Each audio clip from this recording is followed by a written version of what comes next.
very much for that, Jenny. It does take an awful lot of planning and effort to get 300 people here and keep them busy for the weekend, so thanks for all the hard work that you and the team at the Centre do. Next speaker I want to bring along to the platform is Hilda, who's going to be speaking on behalf of Fack.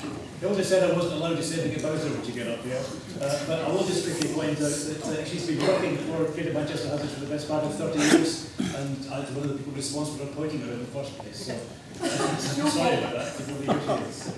Okay, thanks very much. Thanks very much. I'm speaking for Fack tonight, and I would just like to reiterate what Janet says, although this is an enormous team effort, the efforts of Janet in terms of organising and the incredible amounts of work and her creativity should definitely be recognised, and it's a privilege to work with her. Okay, is it up there? Yes, death at work. What can we do about it? I'm speaking for Fack, and Fack sits with families in their darkest hour, and we help them speak truth to power. And we campaign and we fight to stop work deaths, which are almost all totally predictable and therefore totally preventable. I shouldn't be speaking to you today. Dawn Adams should be speaking to you about her son Samuel, who was 6 years old when he was killed on the 10th of October 1998 at the newly opened Trafford Centre in Greater Manchester. But she and her family, all these years later, are still going through traumas related to that terrible, callous, careless death of Samuel. And if you want to see a film of Dawn speaking at work at Memorial Day, there's one available. So that link will be up. I'll tweet that one later for you. Dawn says, in 1998, 4 weeks after the opening of the Trafford Centre, and also 4 weeks after the birth of our beautiful daughter Olivia, our eldest son Sam was cruelly ripped away from us. Sam was a beautiful, happy, healthy 6-year-old boy. He was playing innocently with a number of other children on the main stage in the Orion restaurant area of the Trafford Centre. Suddenly, an unsecured railing weighing 18 stone fell on top of him, striking him on the head and killing him instantly. My brother lifted the railing off Sam and my husband started CPR. The Trafford Centre were no help at all. We had help from other members of the public, but no help from the centre itself. We were in no doubt that it was the fault of the Trafford Centre and their parent company, Peel Holdings, that Sam was killed in this terrible way, in front of us, on a day out. And it never would have happened if they'd obeyed the law. They even put out incorrect and misleading press statements saying that Sam was climbing and he jumped and fell. All complete lies in an attempt to relieve them of blame. Fack grew out of the work of the Greater Manchester Hazards Centre, bereaved by work in the North West, and the founder members are Dawn and Paul Adams, the parents of Samuel. Lindsay Herbertson, the husband of Andrew Herbertson, who was killed at work when he fell from poorly erected tower scaffolding when he was dismantling a machine, fell about 11 feet. In court, when his employer was found guilty of health and safety offences in front of the family, the employer pulled out his chequebook and he was fined £10,000 and he said, "Can I pay now?" in front of the family. Can you imagine the horror? Michael Lind Houghton, son Andrew Houghton, is 20 when he died at work, the steelworks in Port Talbot, along with some other colleagues, when the blast furnace, which had been held together with bale twine and gaffer tape, exploded. The company was fined £1.3 million and £1.7 million in costs, which was absolutely massive. All those people lost their loved ones, and the company got a new £75 million blast furnace on the insurance. Louise Taggart, who you will have heard if you were here last year, her brother Michael Adamson was electrocuted in Aberdeen in 2005. Linda Whelan, her son Craig Whelan, was killed along with a colleague at Carno Metal Box in Bolton when they were dismantling a metal chimney from the inside using a cheap method, using hot cutting gear, cutting a chimney coated with flammable substance, which the people who'd employed them to do this on the cheap knew was dangerous and had been told not to do it using hot cutting gear from the inside. It exploded and they were burned in about 20 minutes. Dorothy and Douglas Wright, their son Mark Wright, was killed at work at a metal recycling plant when he was told to crush little tiny aerosols, those little air fresheners, which the baler should never have been allowed to use. The explosion blew the roof off and blew his clothes off. And you can read about their stories on the website. So we set up Families Against Corporate Killers, and we use that name very carefully. This is not just death at work, they are not accidents, this is corporate killing. And we launched it at the 2006 Hazards Conference in Manchester. And we had a lot of help from our friends from Hazards Magazine, from Janet Kaswari and Rory O'Neill, and their designers making us some fabulous posters. No justice at work, there is now, that's what we aim to do. We made a DVD, Face the Facts, the human face of corporate killing and told our stories. We've sold 2,000. We've still got some left. Please buy one for £2, which will help us in the next stage of our campaigning.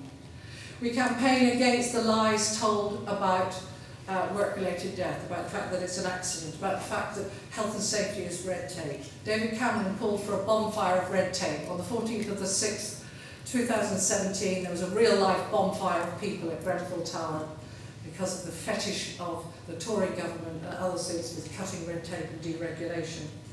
72 people died on primetime television, and we all saw it, and it couldn't be denied, and it was due to deregulation. But every day, workers are dying in ones and twos for the same reason. Louise Taggart, the founder of Fack and safety and health practitioner's most inspirational health and safety person in 2018, tells the Hazards campaign the whole story. The official statistics, for example, last year 147 people killed at work, it's a fraction of the real toll. At least 1,500 people are killed in work-related incidences every year, and Louise tells that story in her acceptance speech. No one is just a statistic, and that's one of our big aims, is to make sure that everybody can tell their story and no one is just a statistic. This is Tracy and Mark Seward, and you can see them when they're happily on their wedding day there. And then on the left corner there is Tracy's last text with him. He was already dead by the time she sent her last text. And there is their 6-year-old daughter, who was 2 at the time. Mark was killed due to the gross negligence of his employer when he was testing a hydraulic cylinder with a piece of faulty kit which was calibrated in pascals rather than newtons or pounds per square inch, and so it was pressurised at least 10 times more than he thought, and a piece of shrapnel shot out of it. Daisy, 6 years old, read out her dad's name at Workers' Memorial Day in Manchester this year. No child should have to do that.